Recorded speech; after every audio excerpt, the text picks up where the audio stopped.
Hello everyone, I am Chill Quest. Today I want to share a quick development update about Stoneshard. The developers recently published a new devlog talking about the current state of development and what we can expect in the near future. As mentioned before, the next major content block from the roadmap will be split into two parts. The first one, called Blood Omens, is planned for early 2026. In this video, I won't just read the news. I want to take a closer look at what these changes actually mean for gameplay, builds, and the overall pacing of the game. One of the biggest focuses of this update is the Proselyte faction. While they are one of the most distinctive enemy groups in Stoneshard, they have long suffered from a lack of variety, especially when compared to brigands or the undead. After the Rags to Riches update, this issue became even more noticeable. Each dungeon tier ended up featuring only a handful of enemy types, making catacomb encounters feel repetitive over time. To address this, the developers carried out a large-scale overhaul of the faction, adding 17 new enemy types, several mini-bosses, and dozens of new abilities. More importantly, proselytes are now designed to feel more structured, with clear evolutionary paths, starting as humanoid cultists and gradually transforming into more animalistic and monstrous forms. At the same time, the raw power of individual enemies was toned down. The focus is now placed on group synergy and interaction, making fights less about raw stats and more about positioning, target priority, and decision-making. Personally, this feels like a change that will significantly affect how these dungeons are played. Not knowing exactly what you're going to face and having to prepare a build that can adapt to new enemies and their combined abilities adds a lot of tension and intrigue to each run. This is something I find genuinely exciting, because while proselytes were already dangerous, they always ended up being the same enemies across every dungeon of this type. More variety here doesn't just mean more enemies, it means more interesting decisions. Another major addition coming with this update is a new weapon type, slings. Slings are part of the ranged weapons tree and are divided into two categories: hand slings and staff slings. While they might look simple at first glance, their design fills a very specific gameplay role. Compared to bows and crossbows, slings have a shorter effective range, lower accuracy, and limited armor penetration. However, they compensate for this with a high chance to cause stagger, along with bonuses to cooldown duration. Hand slings lean more toward critical chance and even higher stagger potential, while staff slings focus on stun chance and body part damage. Taken together, this makes slings particularly suited for characters who want to briefly engage at range, disrupt enemies, and then transition into melee combat. Although, with enough investment into the ranged weapons tree, they can also become a strong primary weapon.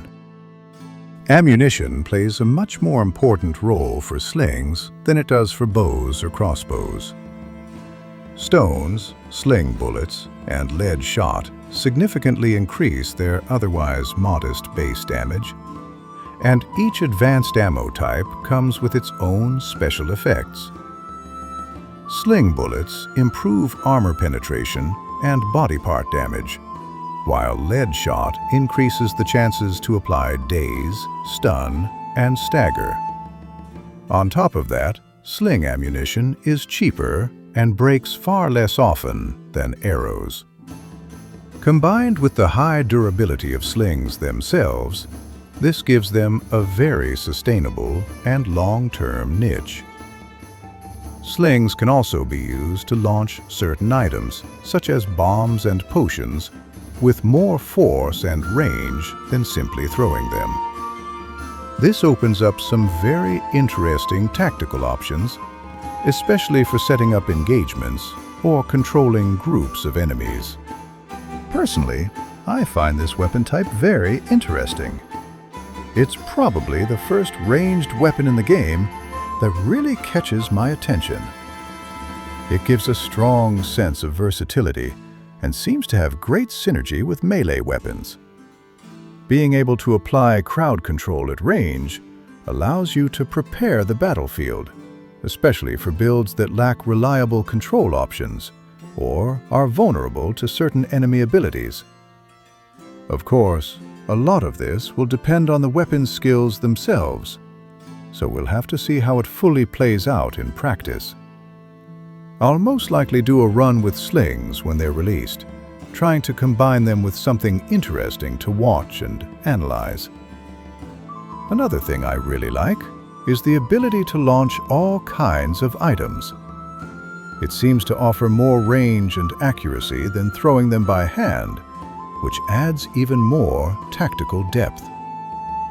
Overall, I'm genuinely looking forward to testing this. I can't wait to try it out. Alongside all these system and combat changes, the update will also introduce a new side quest. This quest unfolds in 2 stages and revolves around the search for an ancient artifact, following a lead provided by a familiar character. During the journey, you'll encounter a pair of eccentric individuals, and before long, the fate of both the relic and these characters will depend entirely on your decisions. From the description, this quest seems to lean more toward narrative and choice rather than pure combat, which is always a welcome addition in Stoneshard. Another important system being expanded in this update is lighting. Darkness will no longer be just a visual element. During nighttime and inside dungeons, low light levels will directly affect vision range and accuracy, both for the player and for enemies. These penalties can be mitigated by using torches, whether they are bought beforehand, crafted, or taken directly from dungeon walls. This turns light into a resource that must be managed, adding an extra layer of preparation and decision-making before and during encounters. Alongside this system, several smaller mechanics are being introduced, such as the ability to raise visors on closed helmets, or to scare animals away using open flames. This is honestly impressive. What I really like about Stoneshard is that the game is no longer defined only by enemy mechanics or by your own abilities. The environment itself is starting to feel more realistic and increasingly influential, affecting both the player and enemies alike. This is surprising in a very good way, because it forces you to think about everything: how to take advantage of your build, and how to counter enemy abilities that rely heavily on precision. Another thing I'm really enjoying is the direction this points toward. If this continues, stealth could become a viable gameplay option in the near future, which would change the experience even further.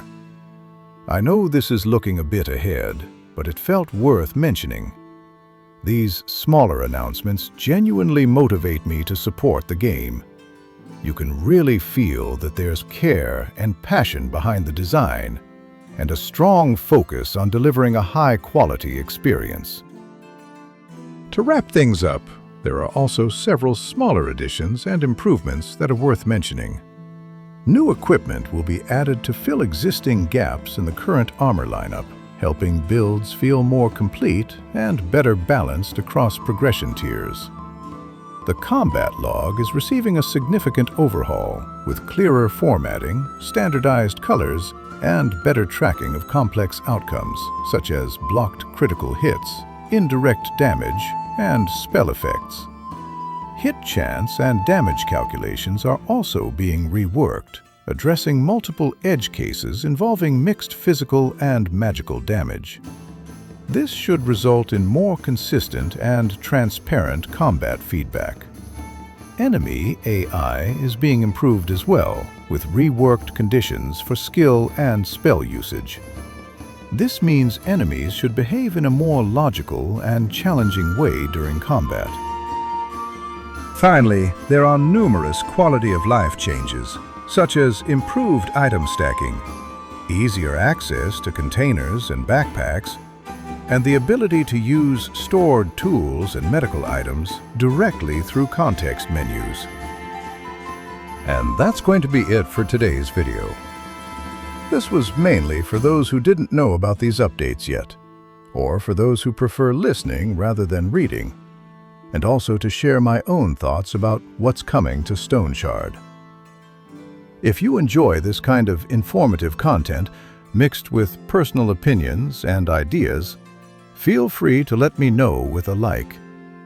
And if you're not part of the community yet, don't forget to subscribe for more content like this. I'll be keeping an eye on future updates, and if I see that this format is well received, I'll definitely make more informational videos. Thank you all very much for watching. Happy holidays. I hope you close this year on a good note, and I wish you a great 2026. A toast to that.